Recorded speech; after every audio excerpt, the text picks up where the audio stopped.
Des klaxons et des cris de joie pour célébrer la nouvelle avancée de l'État islamique en Syrie. Après de violents combats contre l'armée syrienne, les djihadistes ont pris possession ce dimanche de l'aéroport de Tabqa dans le nord-est du pays.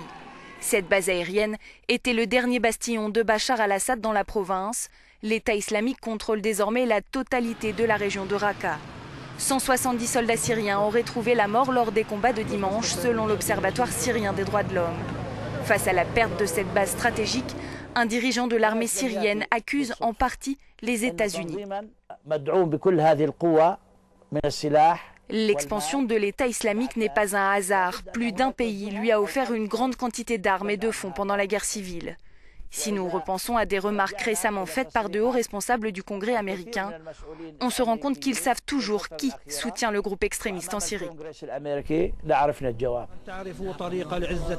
Selon le Wall Street Journal, Washington étudierait actuellement la possibilité de frappes militaires contre les djihadistes en Syrie pour lutter contre un État islamique toujours plus fort.